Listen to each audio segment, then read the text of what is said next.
ZEE5 ಇರುವಾಗ ನೀವು ನಿಮ್ಮ ನೆಚ್ಚಿನ ಶೋಗಳನ್ನ ಎಂದಿಗೂ ಮಿಸ್ ಮಾಡಿಕೊಳ್ಳುವುದಿಲ್ಲ. ಅದು ಸಂಪೂರ್ಣ ಉಚಿತವಾಗಿ. ಒಂದು ಲೆಗಸಿಯನ್ನ ಮುನ್ನಡೆಸಿಕೊಂಡು ಹೋಗೋದಕ್ಕೆ ಅದ್ಭುತವಾದ ಟ್ಯಾಲೆಂಟ್ ಬೇಕು. ಕನ್ನಡ ಚಿತ್ರರಂಗ ಎಷ್ಟೇ ವಾರಸುದಾರರನ್ನ ನೋಡ್ಕೊಂಡು ಬರ್ತಾ ಇದೆ. ನಗ್ಸೋಕೆ ನಾವಿದೀವಪ್ಪ ಅನ್ನೋ ಎಷ್ಟೋ ಟ್ಯಾಲೆಂಟ್ ಗಳಿದ್ದಾರೆ. ಅದಕ್ಕೆ ಟೈಮಿಂಗ್ ಇರಬೇಕು, ಅಸಲಿ ಕಲಾವಿದ ಆಗಿರ್ಬೇಕು. ಈ ವರ್ಷ ಆ ರೀತಿ ಭರವಸೆಯನ್ನ ಮೂಡಿಸಿದಂತಹ ಹಾಸ್ಯ ಕಲಾವಿದನಿಗೆ ಪ್ರಾಮಿಸಿಂಗ್ ಕಾಮಿಡಿಯನ್ ಅವಾರ್ಡ್ ಅನ್ನ ನೀಡುವಂತ ಸಮಯ. Zee Kannada comedy awards 2025 promising comedian ಇದನ್ನ ಅನೌನ್ಸ್ ಮಾಡೋದಕ್ಕೆ ದಯಮಾಡಿ ವೇದಿಕೆ ಮೇಲೆ ಬರ್ಮಾಡ್ಕೊಳ್ಳೋಣ. Rishi on stage.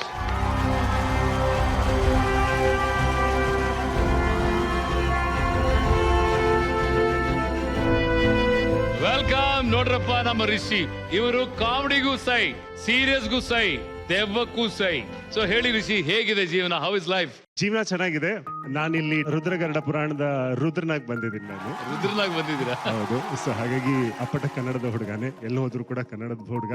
ಹೃದಯ ಕೂಡ ಐ ಥಿಂಕ್ ಮೈಸೂರಿನ ಹುಡುಗನಾಗಿರೋದ್ರಿಂದ ಮೈಸೂರು ಹೃದಯದಲ್ಲಿ ಯಾವಾಗ್ಲೂ ಇರುತ್ತೆ. So sweet, so sweet. ಏನ್ ಗೊತ್ತಾ ರಿಷಿ, ನಿಮ್ಮ ಪ್ರತಿಯೊಂದು ಸಿನಿಮಾದಲ್ಲೂ ಕೂಡ ಒಂದು ನಗುವಿನ ನಂಟಿದೆ, ಒಂದು ಕಾಮಿಡಿ ಟಚ್ ಇರುತ್ತೆ.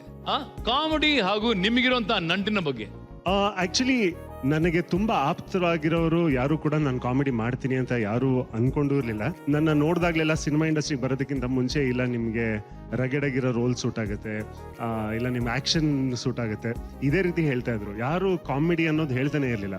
ನಾನು ಕಾಮಿಡಿ ಮಾಡ್ತೀನಿ ಅಂತ ನಾನು ಅನ್ಕೊಂಡಿದ್ದೇನಂತಲ್ಲ, ಬಟ್ ಐ ಥಿಂಕ್ ಅದು ನಮಗೆ ಗೊತ್ತಿಲ್ಲದೆ ಇರುವಂತಹ ಕೆಲವೊಂದಿಷ್ಟು ಸ್ಕಿಲ್ ಸೆಟ್ಗಳು ನಾವೇ ಡಿಸ್ಕವರ್ ಮಾಡ್ತೀವಿ ಅಂತ ಹೇಳ್ತೀವಲ್ಲ, ಹಾಗಾಗತ್ತೆ.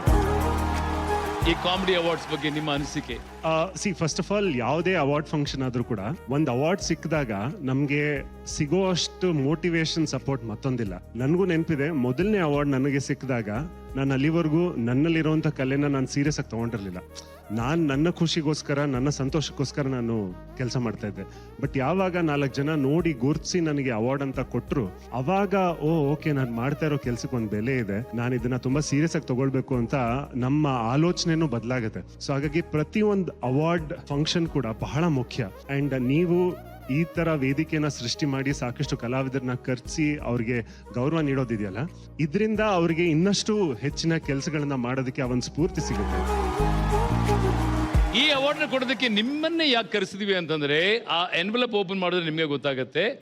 ಆಕ್ಚುಲಿ ನಾನು ಇವರು ಹೆಸರು ಹೇಳೋದಕ್ಕಿಂತ ಮುಂಚೆ ಹೇಳ್ಬಿಡ್ತೀನಿ. ನಾನು ಇವರು ನಾಟಕ ಮಾಡೋದಕ್ಕೆ ಶುರು ಮಾಡಿದ ಜೊತೆಗೆ ನನ್ನ ಜೀವನದಲ್ಲಿ ನಾನು ಇಂಜಿನಿಯರಿಂಗ್ ಮಾಡ್ತಾ ಇರ್ಬೇಕಾದ್ರೆ ನಾಟಕ ಮಾಡಬೇಕು ಅಂತ ಅನ್ಸಿ ಒಂದು ನಾಟಕದ ತಂಡ, ಅಂದ್ರೆ ನಮ್ಮ ಗುರುಗಳಾದಂತ ಮೈಮ್ ರಮೇಶ್ ಸರ್ ಅವರು ಮೈಸೂರಿನಲ್ಲಿ ಒಂದು ಹವ್ಯಾಸಿ ರಂಗ ತಂಡ ನಡೆಸ್ತಾ ಇದ್ರು, GPIR ಅಂತ. ಅಲ್ಲಿ ನಾಟಕ ಮಾಡೋದಕ್ಕೆ ಅವಕಾಶ ಕೇಳ್ಕೊಂಡು ಹೋದಾಗ ಅಲ್ಲಿ ನಾವೆಲ್ಲ ಭೇಟಿಯಾಗಿದ್ದು.